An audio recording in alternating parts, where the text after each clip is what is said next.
नमस्कार, मैं हूं सोनिया और आप देख रहे हैं कार्यक्रम आध्यात्मिक ज्ञान चर्चा। तो आइए शुरुआत करते हैं कार्यक्रम की और जानते हैं विचार जगत गुरु तत्वदर्शी संत रामपाल जी महाराज बनाम परम पूज्य संत महामंडलेश्वर स्वामी ज्ञानानंद जी के विचार। महाराज जी, आपका इष्ट देव कौन है? श्री राधे। हमारे इष्ट अखिल कोटि ब्रह्मांड नायक जगत गुरु भगवान श्री कृष्ण हैं। श्री कृष्ण भगवान पूर्ण अवतार हैं। कृष्णस्तु भगवान स्वयं। कृष्ण अपने आप में पूर्ण परमात्मा है, पूर्ण ब्रह्म है, स्वयं परमात्मा श्री कृष्ण हैं। महाराज जी, ये भी आपसे जानना चाहेंगे कि समाधि अभ्यास यानी कि मेडिटेशन राम हरे कृष्ण हरिओम आदि से मोक्ष संभव है या नहीं? परमात्मा का कोई भी नाम है, राम कहें, कृष्ण कहें, ओम कहें, कोई भी नाम है, वो निश्चित रूप से सक्षम है। नाम के माध्यम से समाधि और समाधि के माध्यम से मोक्ष। महाराज जी, आपसे यहाँ ये भी जानना चाहेंगे कि गीता जी का अध्याय 7 श्लोक 18 में गीता बोलने वाला भगवान अपनी साधना को अनुत्तम क्यों कह रहा है? गीता के 7वें अध्याय का 18वां श्लोक जो है, उसकी आप गहराई में देखेंगे तो एक बड़ी प्रेरणा है। भगवान 18वें श्लोक में कहते हैं, उदारा सर्वे वेते ज्ञानी त्वात्मविमतम आस्थिता सायुक्तात्मा मामे वनुत्तमाम गतिम। तो यहाँ जो श्लोक है, भगवान कहते हैं सभी भक्त मेरे उदार हैं, सभी भक्त अच्छे हैं।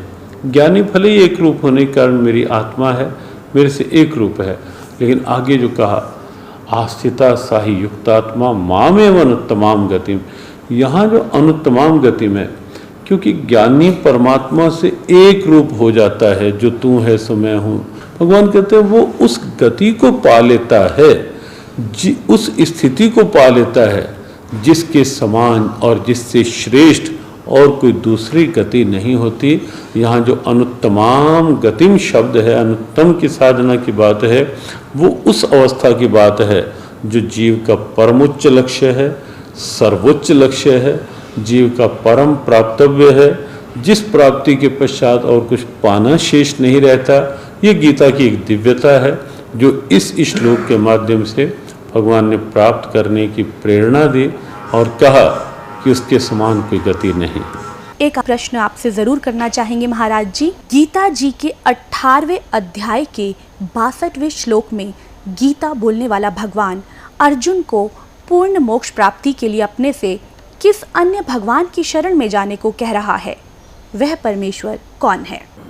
श्रीमद् भगवद गीता को लेकर एक बड़ा रहस्यपूर्ण प्रश्न है और ये श्लोक अपने आप में बहुत महत्वपूर्ण है गीता का। तमेव शरणं गच्छ सर्वभावेन भारत तत्प्रसादात् प्राम शांतिम स्थानम प्राप्स्यसि शाश्वतम। जिस 18वें अध्याय के 62वें श्लोक की चर्चा आपने की, वो चर्चा इसी श्लोक को लेकर, तम उस परमात्मा की शरण में तू जा, वहाँ से तुझे परम शांति और मोक्ष मिलेगा उसकी कृपा से। वस्तुतः कोई और परमात्मा नहीं है। हमने पूर्व में भी एक प्रश्न के उत्तर में कहा कि कृष्णस्तु भगवान स्वयं। कृष्ण अपने आप में पूर्ण परमात्मा है, पूर्ण ब्रह्म है। तो ये थे स्वामी ज्ञानानंद जी के विचार। और आइए अब जानते हैं आदरणीय इस्कॉन प्रमुख महंत दास जी के विचार। आपका इष्ट देव कौन है?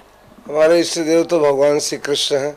हम तो उन्हीं के लिए जन्म जन्मांतर तक उन्हीं की सेवा के लिए आराधना करते हैं कि उनकी कृपा मिले, जिससे कि अंतिम समय जब हम प्रयाण काल होता है, जब हम शरीर छोड़ें, तो भगवान का कीर्तन करते, उनका स्मरण करते हुए हम उनके धाम में प्रवेश करें। हरे कृष्णा। मैं यही आपसे जानना चाहूँगी कि श्री कृष्ण जी ही विष्णु का स्वरूप है। विष्णु में और कृष्ण में कोई अंतर नहीं है। प्रभु जी, यहाँ एक और है जहन में हमारे सवाल कि समाधि अभ्यास यानी कि मेडिटेशन राम हरे कृष्ण हरि ओम आदि से मोक्ष संभव है या नहीं? ये तो बहुत उत्तम स्थिति है, लेकिन समाधि कैसे होगी जब मन हमारा भौतिक वस्तुओं में उलझा हुआ है? समाधि कैसे होगी? इसलिए मंत्रोच्चार के द्वारा हरे कृष्ण कृष्ण कृष्ण हरे हरे, हरे राम राम राम हरे हरे, इस मंत्र का दृढ़ निश्चय के साथ जप कर देंगे तो हमारा मन स्थिर हो जाएगा। और जब मन हमारा स्थिर हो जाएगा तो हमारी स्थिति समाधि में लीन हो जाएगी। और वो जो समाधि है कृष्ण स्मरण की समाधि, कृष्ण के साथ रमण करने की समाधि, कृष्ण की भक्ति की समाधि, वो हमें कृष्ण के प्रेम में बांध देगी। कहा जाता है गीता जी के अध्याय 7 और श्लोक 18 में गीता बोलने वाला भगवान अपनी साधना को अनुत्तम क्यों कह रहा है? यहाँ पर अनुत्तमा गति कहा उन्होंने। इससे पहले के श्लोक में भगवान ने कहा चतुर्विधा भयंती माम जना सुकृतिचार्जुन आर्थ अर्थार्थी जिज्ञासु ज्ञानी च भरतर सब। 4 प्रकार के लोग मेरी भक्ति करते हैं। भगवान कहते हैं कि जो लोग हमारे भक्त हैं वो सर्वश्रेष्ठ हैं, लेकिन साथ साथ जो लोग ज्ञानी हैं, जो मेरे परम ज्ञान को जानते हैं, गीता के इस गुह्य ज्ञान को जानते हैं, उन्हें भगवान कहते हैं वो उनको मैं अपने समान मानता हूँ और उन्हें निश्चित रूप से अनुत्तमा गति अर्थात उन्हें मेरे धाम की प्राप्ति होती है। मैं यही आपसे जानना चाहूंगी कि गीता जी के 18वें अध्याय के 62वें श्लोक में गीता बोलने वाला भगवान अर्जुन को पूर्ण मोक्ष प्राप्ति के लिए अपने से किस अन्य भगवान की शरण में जाने को कह रहा है? वह परमेश्वर कौन है? कृष्ण के अतिरिक्त कोई भगवान ही नहीं है कि उस परम ईश्वर की अर्थात उस श्री कृष्ण, उस मेरे कृष्ण की या मेरी आराधना तो हृदय में बैठ के करो। ये थे आदरणीय इस्कॉन प्रमुख महंत दास जी के विचार। और आइए अब जानते हैं जगत गुरु तत्वदर्शी संत रामपाल जी महाराज के विचार। सतगुरुदेव की जय। बंदी छोड़ कबीर परमेश्वर जी की जय। बंदी छोड़ गरीबदास जी महाराज जी की जय। स्वामी राम देवानंद जी गुरु महाराज जी की जय।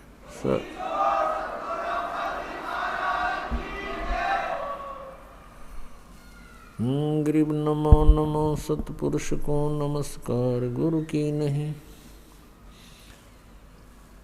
सुर नर मुनिजन साधुमा संतों सर्वस्दी नहीं। सतगुरु साहेब संत सब डंडो तुम प्रणाम। आगे पीछे मध्य हुए तिनको जा कुर्बान। कोई कुछ अन्य मंत्र करता है जैसे हरे कृष्ण कृष्ण कृष्ण हरे हरे राधे राधे श्याम मिला दे, ये गीता जी में है कहीं? तो गीता जी में जो लिखा है वो साधना है भक्ति की। उससे छोड़कर जो साधना या मंत्र हम करते हैं वो शास्त्र विधि को त्याग कर मनमाना आचरण है, वो यूजलेस है। गीता जी अध्याय नंबर 16 के श्लोक 23 में कहा कि अर्जुन जो शास्त्र विधि को त्याग कर मनमाना आचरण करते हैं न तो उनकी गति हो सकती, न उनको सुख हो, न कोई सिद्धि प्राप्त हो सकती, यानी यूजलेस। तो गीता जी में जो वर्णित विधि है उसके पाने का जो मंत्र है, और फिर शेष संकेत दे रखा है कि उस तत्वदर्शी संत को पूछो पता करो, तो वो है साधना करने की। उसके अतिरिक्त हम कोई भी जाप करते हैं, गीता जी में केवल एक ओम मंत्र है, नथिंग एल्स। जैसे अभी तक हम अज्ञान आधार से सुना करते थे कि श्री ब्रह्मा जी, विष्णु जी, शिव जी ये अजरो अमर हैं, सर्वेश्वर हैं, इनके कोई माता पिता अर्थात जनक नहीं है। ये अज्ञान था, सत्संग नहीं था। जबकि इनकी जीवनी में लिखा है कि ये नासवान हैं, इनकी जन्म मृत्यु होती है, दुर्गा इनकी माता है और काल रूपी ब्रह्म इनका पिता है। तो ये अज्ञान था। अब यहाँ थोड़ा सा प्रमाण देना पड़ेगा, नहीं तो भक्त प्रथम बार इस बात को सुनेगा कि ब्रह्मा विष्णु महेश नासवान है, इनकी जन्म मृत्यु होती है, तो बिदक जाएगा और हो सकता है फिर ये कभी वचन भी ना सुने। उसका दुर्भाग्य होगा, क्योंकि सच्चाई से दूर भागना नहीं चाहिए।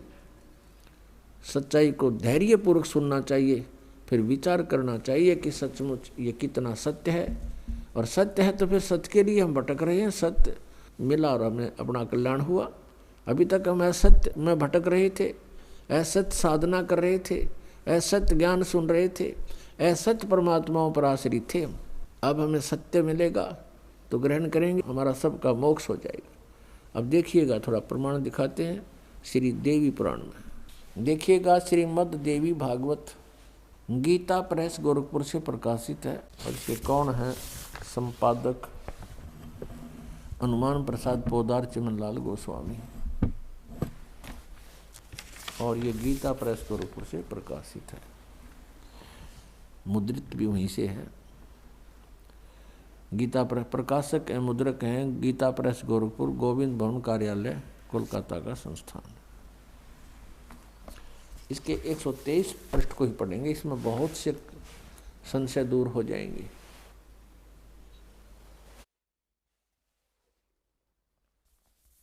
तीसरा स्कंद श्रीमद् देवी भागवत आप पढ़ रहे हैं, 123 पृष्ठ पर देखिएगा। तुम भगवान विष्णु जी अपनी माता दुर्गा के विषय में कह रहे हैं स्तुति करते हुए, तुम शुद्ध स्वरूपा हो, यह सारा संसार तुम इसे उद्भासित हो रहा है। मैं ब्रह्मा और शंकर हम सभी तुम्हारी कृपा से विद्यमान हैं। हमारा आविर्भाव माने जन्म और तिरोभाव माने मृत्यु हुआ करता है। हमारा जन्म और मृत्यु हुआ करता है। केवल तुम ही नित्य हो, जगत जननी हो, प्रकृति और सनातनी देवी हो। ओह, फिर यहाँ कहा है, ये स्पष्ट लिखा है आविर्भाव माने जन्म। भगवान विष्णु जी स्वीकार कर रहे हैं कि मैं ब्रह्मा और शंकर हम सभी का जन्म और मृत्यु हुआ करता है। केवल तुम ही नित्य हो यानी अविनाशी हो, जगत जननी हो, प्रकृति और सनातनी देवी हो। ये भी याद रखना कि प्रकृति दुर्गा के लिए ही कहा जाता है। भगवान शंकर बोले, देवी यदि महाभाग विष्णु तुम्ही से प्रकट हुए हैं तो उनके बाद उत्पन्न होने वाले ब्रह्मा भी तुम्हारे बालक हुए। फिर मैं तमोगुणी लीला करने वाला शंकर क्या तुम्हारी संतान नहीं हुआ? अर्थात मुझे भी उत्पन्न करने वाली तुम ही हो शिवे। संपूर्ण संसार की सृष्टि करने में तुम बड़ी चतुर हो। इस संसार की सृष्टि, स्थिति और संहार में तुम्हारे गुण सदा समर्थ हैं। उन्हीं तीनों गुणों से उत्पन्न हम ब्रह्मा, विष्णु एवं शंकर नियमानुसार कार्य में तत्पर रहते हैं। पुण्यात्मा, इस श्रीमद् देवी भागवत यानी देवी पुराण ने चंद पंक्तियों में ये 5 कंसेप्ट क्लियर कर दिए। नंबर 1, ब्रह्मा विष्णु महेश नाशवान है, इनकी जन्म मृत्यु होती है, ये इनकी जीवनी में लिखा है। और नंबर 2, प्रकृति दुर्गा को कहते हैं। नंबर 3, दुर्गा इन ब्रह्मा विष्णु महेश की माता है। और नंबर 4, ये कहते हैं हम तो केवल नियमित कार्य ही कर सकते हैं, यानी जिसके संस्कार में दुख या सुख जैसा है उसको एज इट इज दे सकते हैं, उसमें हम कोई परिवर्तन नहीं कर सकते। और 5वां ये हो गया कि रजगुण ब्रह्मा, सतगुण विष्णु, तमगुण शिव जी, कि इन तीनों गुणों से उत्पन्न हम। ये पुण्यात्मा दास नहीं कह रहा, ये इनका इतिहास कह रहा है। और 600 वर्ष पहले परमात्मा बता रहे थे, परमेश्वर कबीर साहब, गुण तीनों की भक्ति में ये भूल पड़ो संसार, कह कबीर निज नाम बिना ये कैसे उतरे पार। 3 देव की जो करते भक्ति, उनकी कदे ना होवे मुक्ति। तो पुण्यात्मा, अभी तक जो ये ज्ञान दिया करते थे वो दंत कथा थी, अज्ञान था, वो सत्संग नहीं था। और आज तक पवित्र हिंदू धर्म के जो गुरु मार्गदर्शक माने जाते थे, ऋषि महर्षि मंडलेश्वर, वो अपने सदग्रंथों से भी परिचित नहीं थे। विचारणीय विषय है कि एक अध्यापक विद्यार्थियों को आउट ऑफ सिलेबस पढ़ाता है, पाठ्यक्रम से अलग ज्ञान देता है, वो उनका मित्र नहीं शत्रु है। तो आज तक जितने भी हमारे पवित्र हिंदू धर्म के जो मार्गदर्शक थे वे टीचर कहलाते थे, लेकिन वो टीचर नहीं थे, वो महाअज्ञानी थे। उन्होंने अपने सदग्रंथों को अर्थात पाठ्यक्रम की पुस्तकों को भी नहीं ढंग से पढ़ा, नहीं समझा, एक लोक वेद बना के पूरे मानव समाज को भ्रमित कर दिया। श्रीमद् भगवत गीता लगभग 5500 वर्ष पूर्व श्री वेद व्यास जी द्वारा लिपिबद्ध की गई थी और श्री कृष्ण जी के शरीर में प्रवेश करके ब्रह्म ने, सर्वपुरुष ने अर्थात काल भगवान ने यह बोली थी। इस दास को परमात्मा कबीर देव जी ने दिव्य दृष्टि दी, यानी ज्ञान दृष्टि दी। उसके बाद इसका यथार्थ अनुवाद हुआ। इससे पूर्व, इस दास से पूर्व जितने भी आज तक अनुवाद करता है गीता जी के, उन्होंने अर्थों के अनर्थ कर डाले। उदाहरण के तौर पर 7वें अध्याय के 18वें श्लोक में गीता ज्ञानदाता कहता है कि अर्जुन, ये ज्ञानी आत्मा,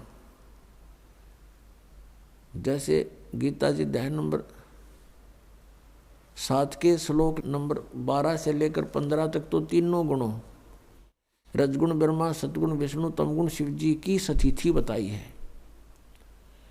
और ये भी कहा है कि इन तक जिनकी बुद्धि सीमित है वो अन्य किसी की बात सुनने को तैयार नहीं, वो मेरी भक्ति भी नहीं करते। फिर गीता ज्ञानदाता कहता है ये ब्रह्म सर्वपुरुष 16वें और 17वें श्लोक में कि मेरी भक्ति भी 4 प्रकार के करते हैं। एक अर्थार्थी, आर्थ नंबर 2, और नंबर 3 जिज्ञासु, नंबर 4 ज्ञानी। इन तीनों को तो रिजेक्ट किया है, अर्थार्थी, आर्थ और जिज्ञासु को। ज्ञानी के विषय में कहा कि ज्ञानी आत्मा है तो अच्छी, 7वें अध्याय के 18वें श्लोक में, लेकिन ये मेरे वाली ही अनुत्तम गति में स्थित रहे। अब यहाँ अनुत्तम का अर्थ एक 6ठी कक्षा के बच्चे से पूछ लीजिए। उत्तम माने अच्छा यानी गुड, और अनुत्तम माने बैड। यदि कोई व्यक्ति कहीं पर बैड का अर्थ, इंग्लिश में बैड का अर्थ और गुड करता है, श्रेष्ठ करता है, तो महामूर्ख है वो। तो यहाँ इन्होंने अनुत्तम का अर्थ अति उत्तम कर दिया। कारण क्या रहा? अज्ञान। इनको पता नहीं था कि ब्रह्मा विष्णु महेश से ऊपर भी कोई शक्ति है। इनको ये भी नहीं मालूम था कि गीता जी का ज्ञान श्री कृष्ण नहीं बोल रहे, उसके अंदर प्रवेश करके ये श्री काल भगवान बोल रहे हैं। जो गीता जी अध्याय नंबर 11 के श्लोक नंबर 32 में कहता है कि अर्जुन मैं काल हूँ, सबको खाने के लिए आया हूँ, अब प्रवृत्त हुआ हूँ, और तू युद्ध ना करेगा तो भी मारूंगा इनको। और 11वें अध्याय के 21वें श्लोक में अर्जुन कह रहा कि हे भगवान, आप तो इन देवताओं को भी खा रहे हो, आप ऋषियों को भी खा रहे हो, और ये सब सिद्धों के समुदाय आपके समक्ष वेद मंत्रों से आपकी स्तुति भी कर रहे हैं, आपसे मंगल कामना भी कर रहे हैं, और आप इन सब को खा रहे हो। तब इसने 11वें अध्याय के 32वें श्लोक में कहा कि अर्जुन मैं काल हूँ और अब प्रवृत्त हुआ हूँ, अब आया हूँ मैं, अब प्रकट हुआ हूँ। श्री कृष्ण जी तो अर्जुन के साथ पहले से ही रहते थे, संबंधी थे उसके। और अर्जुन फिर ये पूछ रहा है कि हे महानुभाव तुम कौन हो? मैं आपको नहीं जानता। एक रिश्तेदार ने नहीं जाने, कोई बात हुई या? तो उस समय श्री कृष्ण नहीं, श्री कृष्ण से बाहर निकल कर वो काल अपना स्वरूप दिखा रहा था कि अर्जुन ये है मेरा विराट रूप। हम फिर लौट कर आते हैं 7वें अध्याय के 18वें श्लोक पर। गीता जी अध्याय नंबर 8 के श्लोक नंबर अब 1 में अर्जुन ने पूछा कि किम तत्परम, उसका उत्तर दिया 3रे श्लोक में 8वें अध्याय के में कि वो परम अक्षर ब्रह्म है। 8वें अध्याय के 5 और 7 में तो गीता ज्ञानदाता कहता है मेरी भक्ति कर मुझे प्राप्त होगा, लेकिन युद्ध करना ही पड़ेगा। यानी यहाँ शांति नहीं, ओम से शांति कभी नहीं हो सकती। ओम के जाप से जन्म मृत्यु सदा रहेगी और कर्म ये युद्ध करना ही पड़ेगा। फिर 8वें अध्याय के 8, 9, 10 में ये स्पष्ट किया है कि 17वें अध्याय के 23वें श्लोक में तो वो मंत्र बताया जिस तरह भगवान सच्चिदानंद घन ब्रह्म मिलेगा, उसकी प्राप्ति होगी। और उसकी प्राप्ति के बाद फिर जन्म मृत्यु कभी नहीं होता, सनातन परम धाम प्राप्त होगा। तो यहां बताया कि उसकी भक्ति जो करता है, तत्वदर्शी संत की खोज करके, तत्वदर्शी संत से ये उपदेश प्राप्त करके ओम तत्सत का, ओम तत्सत ये जाप नहीं है, ओम तो सीधा सरपुरुष का, ब्रह्म का, और तत् और सत ये सांकेतिक है। तत् है ये अक्षर पुरुष का और सत है ये परम अक्षर ब्रह्म का, परम अक्षर पुरुष का, जो 8वें अध्याय के 3रे श्लोक में जिसके विषय में जानकारी दी। श्रीमद् भगवद गीता अध्याय नंबर 15 के श्लोक नंबर 16 और 17 में 3 पुरुष हैं, सरपुरुष अक्षर पुरुष। 16वें श्लोक में कहा कि सरपुरुष और अक्षर पुरुष ये 2 प्रकार के प्रभु हैं, परमात्मा हैं।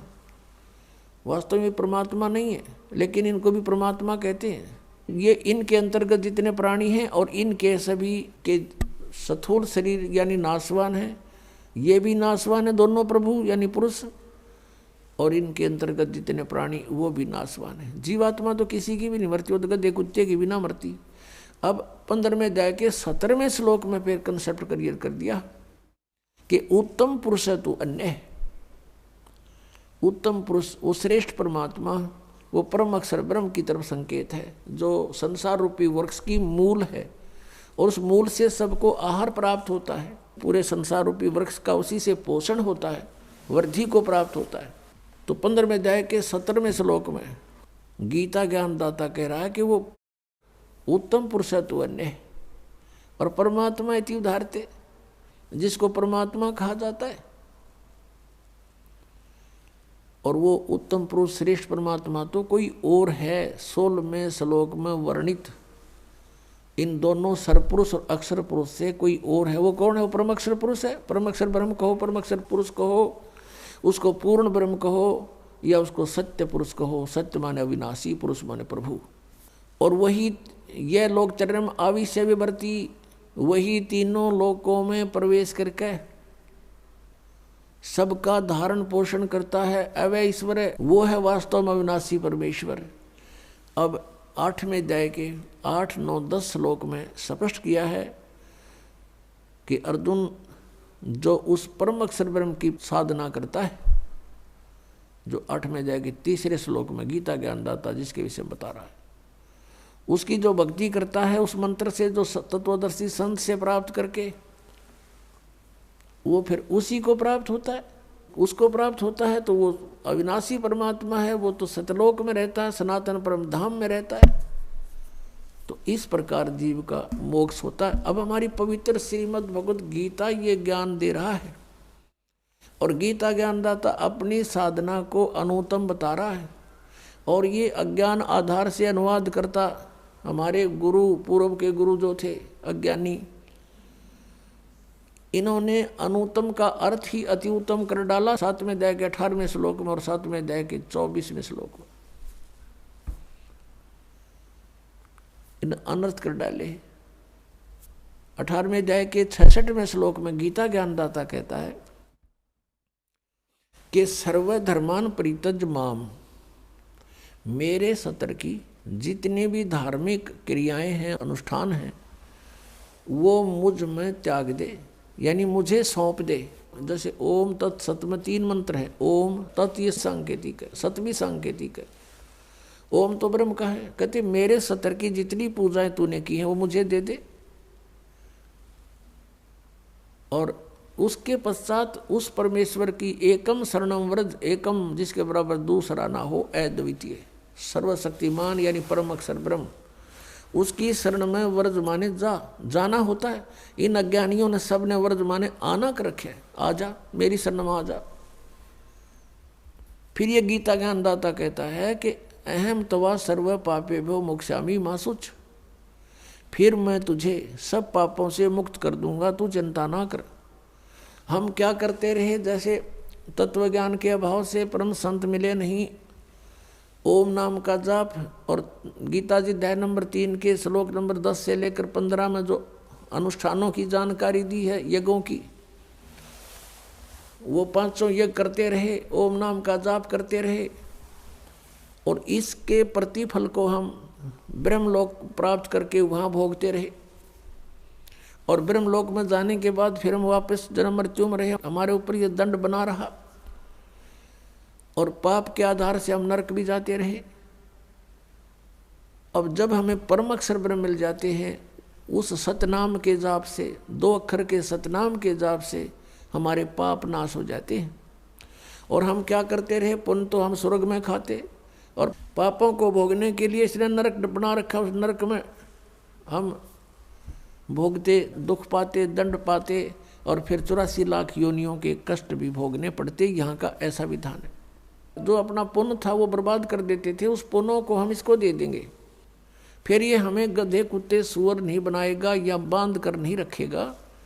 इसलिए 18वें अध्याय के 66वें श्लोक में ये गीता ज्ञान दाता सरपुरुष है, श्री कृष्ण में बोल रहा है, ये ब्रह्म है, ये काल है, 21 ब्रह्मांड का स्वामी है, हम इसके लोक में यहाँ रह रहे हैं। तो ये कह रहा है कि मेरे सतर की सर्वधर्मान परित्यज माम, 18वें अध्याय के 66वें श्लोक, मेरे सतर के सभी धार्मिक अनुष्ठान पूजाएं मुझे दे दे, मुझे त्याग दे, छोड़ दे, मेरा ऋण मुक्त हो, मेरा कर्जा दे। फिर एकम शरणम व्रज, फिर उस सर्वशक्तिमान परमात्मा की शरण में व्रज माने जाओ, परम अक्षर ब्रह्म की शरण में जाओ। और इन अज्ञानियों ने सब ने अनुवाद कर रखा आओ, यानी गो माने जाना होता है, अंग्रेजी का वर्ड है, और कोई गो माने आना लिखता है, कितना विद्वान होगा वो, अंडरस्टूड है। और इन अज्ञानियों ने ऐसा कर रखा, आज तक हम आंखें बंद करके इनको महाविद्वान मानकर इनकी सब अज्ञान और ज्ञान को हम स्वीकार करते रहे, सत्य मानते रहे। इन्होंने हमें डबो डाला। अब श्रीमद् भगवत गीता में श्री कृष्ण जी का कोई रोल नहीं है, ये पूरा रोल काल का है। काल ये सरपुरुष है, किस ब्रह्मांड का स्वामी है। तो प्रसंग चल रहा है कि हम यहाँ उसी पर आते हैं कि 7वें अध्याय के 18वें श्लोक में गीता ज्ञानदाता ने अपनी साधना, अपनी गति को भी अनुत्तम कहा है, अश्रेष्ठ कहा है, क्योंकि जन्म मृत्यु मिटे नहीं, पूर्ण मोक्ष हो नहीं सकता, सनातन परम धाम प्राप्त नहीं हो सकता, और सनातन परम धाम प्राप्त हुए बिना शांति नहीं हो सकती। तो वो गति फिर व्यर्थ है, यूजलेस है, अनुत्तम है, घटिया है। इसका उदाहरण देते हैं, क्या बताते हैं, परमात्मा कबीर देव जी ने अपना तत्व ज्ञान अर्थात सच्चिदानंद घन ब्रह्म की वाणी स्वयं आकर के बोली है, और वही ज्ञान आदरणीय गरीबदास साहिब जी में फीड करके उनके मुख कमल से बाहर निकलवाया है। उसमें क्या बताया है, 72 सोणी अक्षय करी चुनक ऋषिश्वर एक, ये दे धारें जोरा फिर ये सभी काल के भेख। 72 अक्षौणी अक्षय करी, क्षय माने नाश कर दिया 72 अक्षौणी का, किसने, चुनक ऋषिश्वर एक, चुनक नामक एक ऋषिश्वर, ऋषियों में भी श्रेष्ठों से भी श्रेष्ठ, उस ऋषि के ये लक्षण हैं क्या कि 72 अक्षौणी मानदाता चक्रवर्ती राजा की 72 अक्षौणी का नाश कर दिया, खा गया, अक्षय करी। 72 अक्षौणी अक्षय करी चुनक ऋषिश्वर एक, ये दे धारें जोरा फिरें ये सभी काल के बेख। दे धारें जोरा, जोरा माने मौत है। जिनको तुम ऋषि महर्षि मानते थे, परमात्मा कहते हैं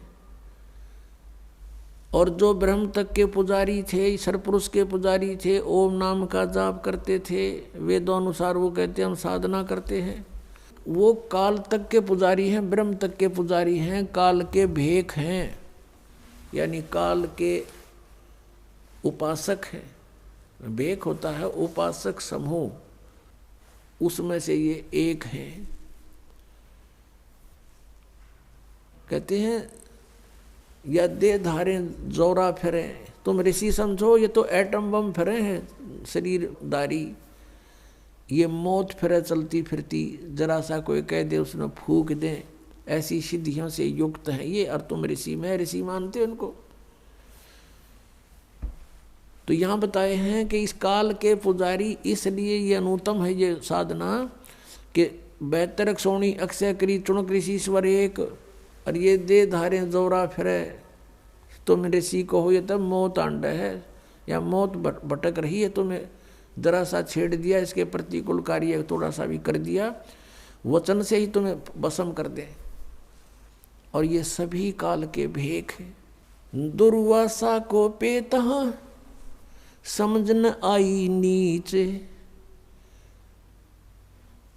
56 करोड़ यादव कटे मची रुधिर की कीचे।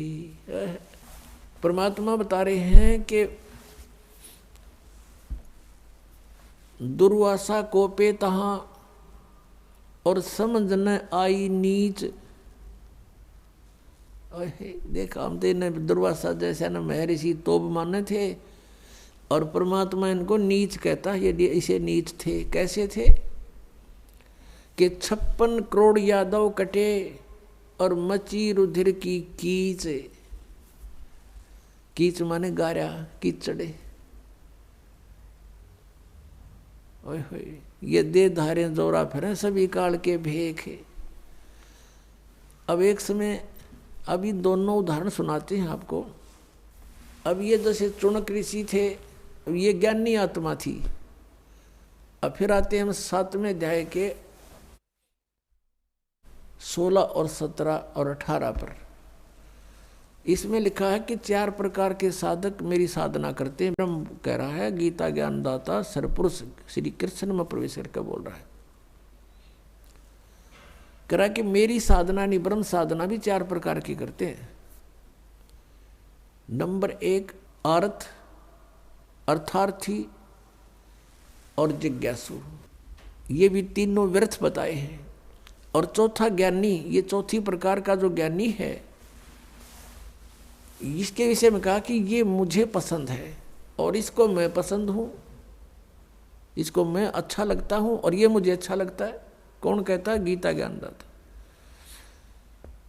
अब गीता ज्ञानदाता इसको अच्छा क्यों बताते हैं? क्योंकि 7वें अध्याय के 12 से लेकर 15 में तीनों गुणों, रजगुण ब्रह्मा, सतगुण विष्णु, तमगुण शिव जी की साधना करने वालों को गीता ज्ञानदाता कहता है कि ये राक्षस स्वभाव को धारण किए हुए मनुष्यों में नीच दूषित कर्म करने वाले मूर्ख मेरी भक्ति नहीं करते। अपनी भक्ति के विषय में बता रहा है, ये 4 प्रकार के करते हैं। इन 4 प्रकार में से भी फिर ज्ञानी को कहता है कि ये ज्ञानी मुझे पसंद है, मुझे अच्छा लगता है, क्योंकि इसने मेरी भक्ति की और इसको मैं अच्छा लगता हूँ। क्योंकि ज्ञानी वो होता है जिसको ये ज्ञान हो जाए कि भाई मनुष्य जीवन का उद्देश्य क्या है। उसको उद्देश्य का पता लगता है कि इस उद्देश्य केवल यही है कि मोक्ष हो, जन्म और मृत्यु से छुटकारा हो। और वेदों में लिखा है कि जन्म और मृत्यु का छुटकारा तो केवल परम अक्षर ब्रह्म की शरण में जाने से होगा। एक विचार करना पुण्यात्माओं, जैसे अभी आपको सुनाया कि 18वें अध्याय के 62वें श्लोक में कहा है कि अर्जुन तू सर्वभाव से उस परमेश्वर की शरण में जा, उसकी कृपा से ही तू परम शांति को और सनातन परम धाम को प्राप्त होगा।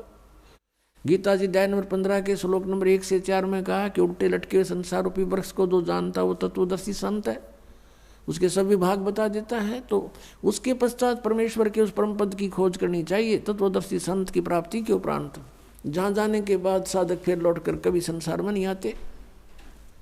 और अपनी जानकारी चौथे अध्याय के 5वें और 9वें श्लोक में, दूसरे अध्याय के 12वें श्लोक में, 10वें अध्याय के दूसरे श्लोक में गीता ज्ञानदाता कहता है, अर्जुन तेरे और मेरे बहुत जन्म हो चुके, तू नहीं जानता मैं जानता हूं। तो इससे सिद्ध हो गया कि वो अपने से किसी अन्य परम अक्षर ब्रह्म की तरफ संकेत करा कि उसकी शरण में जाने से मोक्ष होगा। तो इन ज्ञानी आत्माओं ने वेदों को पढ़ा, क्योंकि श्रीमद् भगवद गीता चारों पवित्र वेदों का सारांश है, कोड वर्ड इसमें अधिक है, और उसको तत्वदर्शी संत ही जान सकता है। गीता ज्ञानदाता भी अपरिचित है, उसने ऑप्शन छोड़ दिया है कि तत्वदर्शी संत बताएगा। तो इन ज्ञानी आत्माओं को जिन्होंने वेदों को पढ़ा, उसमें उनको ये जानकारी होगी कि तीनों गुण की भक्ति नहीं करनी चाहिए, इसे मोक्ष नहीं हो सकता। फिर उनको ये भी ज्ञान हुआ कि मनुष्य जीवन केवल मोक्ष प्राप्ति के लिए प्राप्त है। फिर इनको वेदों से ये भी जानकारी हुई कि पूर्ण मोक्ष तो उस समर्थ शक्ति से होगा, पूर्ण परमात्मा से होगा। अब चारों वेदों में केवल वे ऑफ वर्शिप तो ब्रह्म तक की है, और जानकारी परम अक्षर ब्रह्म की अत्यधिक है। अब इनको तत्वदर्शी संत नहीं मिला, ऋषियों को, ज्ञानियों को। उन्होंने स्वयं निष्कर्ष निकाला, जैसे यजुर्वेद अध्याय नंबर 40 के मंत्र नंबर 15 में स्पष्ट किया है कि वायु अनिलम अमृतम अथिदम भस्मांतम शरीरम ओम कर्तु समर किल्वे समर और कर्तुम समर। ओम नाम का जाप काम करते करते सिमरण करो, विशेष कसक के साथ यानी श्रद्धा के साथ सिमरण करो, और काम करते करते सिमरण करो, ओम नाम का जाप करो। तो ऋषियों ने ये जान लिया कि ओम इज द मंत्र ऑफ कंप्लीट गॉड। ये दुर्वेद अध्याय नंबर 40 के मंत्र 15 से ले लिया कि ओम नाम उस पूर्ण परमात्मा का है। अब हम आते हैं उसी प्रसंग पर कि वेदों में कहीं पर भी ये 2.5 घंटे सुबह 2.5 घंटे शाम बैठकर साधना करने का विधान नहीं, और न ही परमात्मा प्राप्त महापुरुषों की वाणी में जिन्होंने भगवान पाया। हम अब उसी प्रसंग पर आते हैं 7वें अध्याय के 18वें श्लोक में, जो गीता ज्ञानदाता कहता है कि मेरी साधना करने वाले जो मेरी भक्ति करते हैं वो मेरे वाली ही अनुत्तम गति में सचित है, इसी में रह गई है, पार नहीं हुई। तो ये चुनक ऋषि था, इसने वेदों को पढ़ा और ब्रह्मा जी या अन्य ऋषियों से कुछ ज्ञान जो इसने ग्रहण किया, उससे तो हठ योग और ओम नाम का जाप ये वेदों अनुसार ब्रह्म का काल की पूजा कर ली। तो इन दोनों को करते हुए ये क्या करते हैं, पहले बैठते हैं, ओम नाम का जाप शुरू करते हैं, उच्चारण करते करते फिर धीरे धीरे ये अंतर्मुखी होने लग जाते हैं, हठ योग करते रहते हैं साथ में। उससे इनके अंदर सिद्धियां आ जाती हैं, ओम नाम के जाप से ये ब्रह्मलोक के अधिकारी बन जाते हैं। और यहाँ का विधान है इस भगवान काल के लोक का कि जैसे कर्म कोई करेगा वैसा ही फल मिलेगा, पुण्य भी मिलेंगे पाप भी मिलेंगे, दोनों आपको भोगने पड़ेंगे, इसमें कोई परिवर्तन नहीं हो सकता। केवल परम अक्षर ब्रह्म पूर्ण परमात्मा सत्य पुरुष कबीर साहिब की सत भक्ति सतनाम से करके 2 अक्षर के नाम तक हम अपने पापों का नाश कर सकते हैं, और वो परमात्मा हमारे प्रारब्ध के सब बैड अकाउंट को नाश करके नया लिख देता है। और कोई भी उस परमात्मा के अतिरिक्त कोई भी प्रभु जिनको हम प्रभु मानते हैं, सरपुरुष अक्षर पुरुष, श्री ब्रह्मा रजगुण, श्री विष्णु सतगुण और श्री शिव जी तम गुण, ये भी परिवर्तन नहीं कर सकते। तो स्वयं कहते हैं हम तो नियमित कार्य करते हैं, जिसका जैसा वर्क है वैसा ही उसका वर्क दंड देते हैं। चुनक ऋषि जैसे जो महापुरुष थे उन्होंने हठ योग किया, और इसने ये कसम खाई है, प्रतिज्ञा कर रखी है 7वें अध्याय के 24-25 में कि मैं कभी भी किसी के समक्ष नहीं आऊँगा। तो पुण्यात्माओं, अब इन ऋषियों ने हठ योग किया, हजारों वर्ष तक साधना की, परमात्मा तो मिला नहीं, एटम बम बन गया, सिद्धियां आ गई, ऋषिश्वर कहला गए, ऋषिश्वर ऋषियों में श्रेष्ठ। एक समय एक मानधाता नाम का चक्रवर्ती राजा था, पूरी पृथ्वी पर शासन था उसका, पूरी पृथ्वी का शासक था। और ये क्या करते हैं, कुछ वर्षों के बाद एक जांच करते हैं अपने शासन की कि कहीं किसी मेरे अधीन राजा ने मेरी पराधीनता अस्वीकार तो नहीं कर दी है। घोड़ा छोड़ दिया जाता था जो राजा का पर्सनल हॉर्स होता था, निजी घोड़ा राजा का, उसके ऊपर व्यक्ति कोई नहीं बैठता था। उसके गले में एक पंपलेट टांग देते थे, एक इश्तेहार लगा दिया जाता था और उस पर लिख दिया जाता था कि जिस भी राजा को चक्रवर्ती राजा मानदाता चक्रवर्ती की पराधीनता अस्वीकार हो, वो इस घोड़े को बांध ले और युद्ध के लिए तैयार हो जा। राजा के पास 72 अक्षौणी सेना है, उसकी डिटेल लिख दी जाती थी कि ताकि खाम का कोई आग में हाथ ना दे बैठे, उसको पहले बता दें कि राजा के पास इतनी सेना भी है। तो वो पूरी पृथ्वी पर घोड़ा घूमे और साथ में हजारों की संख्या में सैनिक उसके साथ थे, घूमे आए। किसी ने घोड़े को नहीं पकड़ा, यानी इस पूरी पृथ्वी पर सभी ने उसकी पराधीनता स्वीकार थी। जब वो जा रहे थे तब भी चुनक ऋषि ने देखे कि घोड़े पर कोई भी निसवार है और बाकी सब घोड़े पर बैठे हैं, क्या कारण है। वापस जब आए, ऋषि से रहा नहीं गया, उसने कारण जाना कि इस घोड़े पर क्यों नहीं बैठा भाई कोई भी, क्या बात है। तब उसको बताया गया कि राजा मानधाता चक्रवर्ती का घोड़ा है, इस पर किसी को अलाउड नहीं बैठने का। और इसके गले में जो पंपलेट लिखा है, इसमें लिखा है ऐसे ऐसे, और ये पूरी पृथ्वी पर घूम आया है। किसी ने भी राजा के साथ युद्ध करने की चेष्टा नहीं की, किसी की हिम्मत नहीं बनी। अब चुनक ऋषि ने कहा कि क्या तुम्हारे चक्रवर्ती राजा मानधाता का किसी ने युद्ध नहीं स्वीकार किया? तो सैनिक तो होते ही हैं, ये कुबोल भी होता है एक आधा, दो सिपाही होते हैं।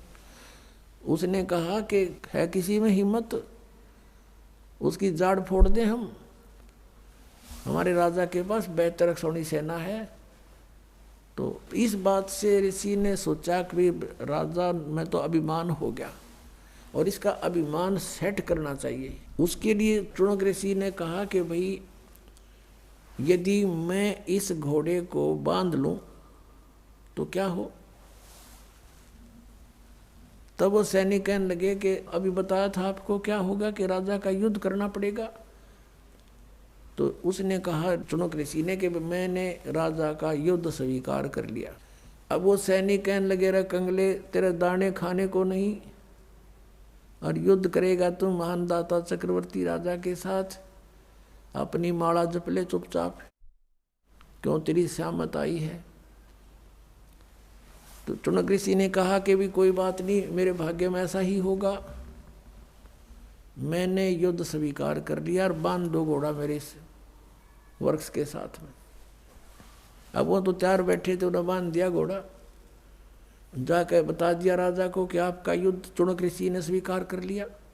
मंत्रियों ने सलाह दी कि राजन, आज एक व्यक्ति की हिम्मत हुई है, कल दूसरा इसी तरह गर्दन उठाएगा। हे राजन, ये तो रास्ता पड़ गया।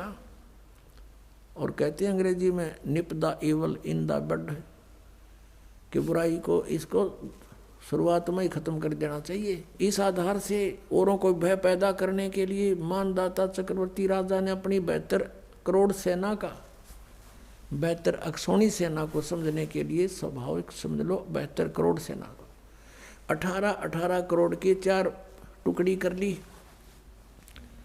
प्रथम टुकड़ी एक बार 18 करोड़ सैनिक भेज दिए एक व्यक्ति को मारने के लिए। उधर से उस काल के पुजारी ने, चुनक ऋषि ने अपने सारे जीवन की साधना का एटम बम बना लिए, 4 पुतली तैयार कर ली वचन से, और एक पुतली छोड़ दी, 18 करोड़ सेना का नाश कर दिया।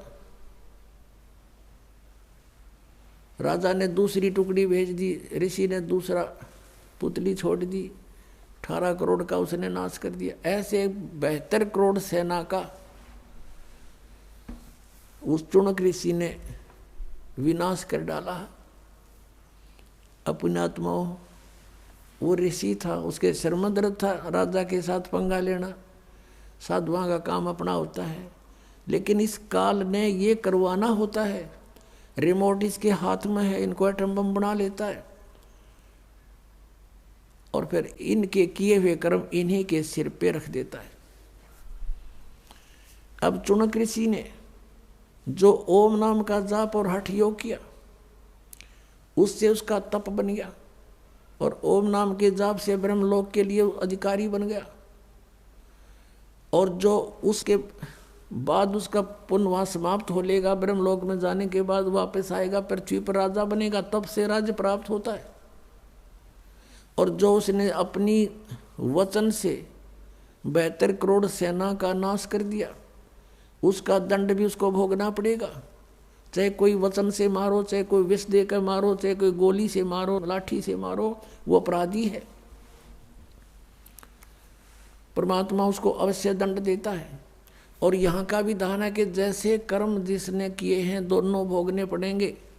आपके दोनों अकाउंट ओपन हैं, बुरे अलग डिपॉजिट होते हैं और अच्छे अलग जमा होते हैं, और दोनों भोगने पड़ेंगे। जब ये ऋषि अपने सब पुण्यों का नाश कर लेगा और राज्य भी भोग लेगा, उसके बाद ये कुत्ते की योनि में जाएगा, इसके सिर में कीड़े पड़ेंगे और फिर ये सिर मारता फिरा करेगा। अब फिर हम वही आते हैं कि 7वें अध्याय के 18वें श्लोक में गीता ज्ञानदाता ने अपनी गति को अनुत्तम क्यों कहा, अश्रेष्ठ क्यों कहा, घटिया क्यों कहा, बैड क्यों कहा। अब इसलिए कहा कि ना तो परमात्मा प्राप्ति हो सकती, पूर्ण मोक्ष नहीं होता, जन्म मृत्यु समाप्त नहीं होती। गीता ज्ञानदाता कहता मेरे भी जन्म मृत्यु होते हैं अर्जुन, तेरे भी होते हैं। यानी वो शाश्वत स्थान ब्रह्म साधना से प्राप्त नहीं होता, जहाँ जाने के बाद साधक ब्रह्म शांति को प्राप्त होता है। गीता जी अध्याय नंबर 18 के श्लोक नंबर 62 में जिसके विषय में कहा कि अर्जुन तू सर्वभाव से उस परमेश्वर की शरण में जा, उसकी कृपा से ही तू परम शांति को, सनातन परम धाम को प्राप्त होगा। फिर 15वें अध्याय के 1 से 4 में कहा है कि तत्वदर्शी संत के मिलने के उपरांत परमेश्वर के उस परम पद की खोज करनी चाहिए, जहाँ जाने के बाद साधक फिर लौटकर कभी संसार में नहीं आते, केवल उसी की भक्ति करो। गीता ज्ञानदाता स्पष्ट करता है। और अपने विषय में 4थे अध्याय के 5 से लेकर 9 तक और दूसरे अध्याय के 12 में 10वें अध्याय के 2 में कहता है कि अर्जुन तेरे मेरे बहुत जन्म हो चुके, तो नहीं जानता मैं जानता हूँ, मेरे जन्म और कर्म अलौकिक है। और मेरा ओम नाम है 8वें अध्याय के 13वें श्लोक में। ओम नाम के जाप से जो मिलने वाली गति मेरी सबसे उत्तम गति है, श्रेष्ठ गति है, परम गति है मेरी। और वो गति कहाँ है? ब्रह्मलोक में जाना। ब्रह्मलोक में गए हुए प्राणी फिर पुनर्वृत्ति में आते हैं। इसलिए 7वें अध्याय के 18वें श्लोक में कहा कि ज्ञानी आत्मा है तो अच्छी, इनको परमात्मा पाने के लिए न समर्पण कर दिया, हजारों वर्षों तक अपने शरीर को नष्ट होने की परवाह भी ना करते हुए भक्ति करते रहे, लेकिन इनको वो मार्ग नहीं मिला जिससे पूर्ण मोक्ष हो सकता है। ये मेरे वाली अनुत्तम अश्रेष्ठ घटिया गति में ही सचित रहे। और यहाँ परमेश्वर ने कहा है कि 72 अक्षौणी खा गया वो चुनक ऋषि सुवर एक, दे धारे जोरा फिर ये सभी काल के बेख। 72 अक्षौणी खा गया वो चुनक ऋषि ईश्वर एक ही, ब्रह्म का पुजारी, काल का पुजारी, ऋषियों में श्रेष्ठ, उसके ये कर्म। और दे धारे जोरा फिर ये सभी काल के भेख।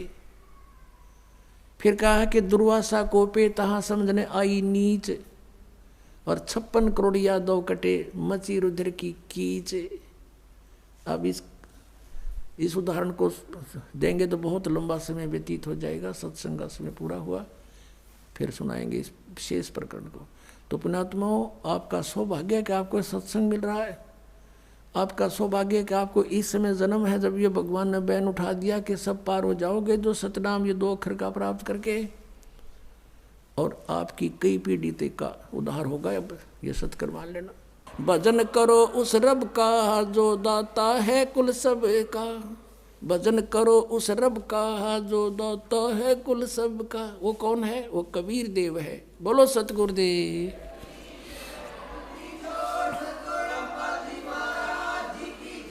सत साहिब।